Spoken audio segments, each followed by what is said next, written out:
AITA for kicking my son and his future in-laws out of our house?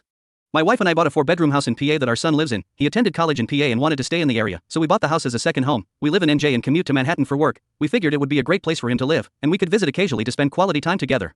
We pay the taxes, services, and maintenance on the house, while our son covers his groceries and utilities. Everything was going well for a few years. Our son met a girl, and they got serious. We met her, and she seemed nice enough. They announced their engagement, and she moved into the house with our son. Now for the problem, the wedding. We held a get-to-know-you barbecue at the PA house. My son, daughter, son's fiancé, her parents, and sisters were all there. We seemed to be getting along well. My wife, daughter, the fiancé, her mother, sisters, and my son went inside the house. A few minutes later, my wife and daughter came out, visibly upset. They told me we were leaving and driving back to NJ. Once back in NJ, after they calmed down, they explained that our son, his fiancé, and her family didn't want us at the wedding. According to them, we're not their kind of people. I was livid. I called my son to ask what this was about.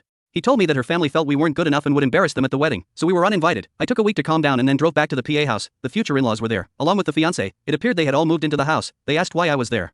I told them that since we weren't invited to the wedding, I was there to talk to my son. They told me to leave their house. I lost it and told them they had 30 days to get out. I informed my son I was selling the house and he could find somewhere else to live. I went to a realtor in town and listed the house for sale. The in-laws called my son at work to tell him what I said. Apparently, they thought he owned the house. He called me, asking why I was selling his house. I explained that I paid for it, along with the taxes, and it was mine. He was living there rent-free, but since he didn't want us in his new life, he had to get out. I told him and his future in-laws they had 30 days to vacate, or I'd get a lawyer and evict them. Am I the AH for taking a hard stance on this? He is my son, but the in-laws seem to have taken over, and we no longer count.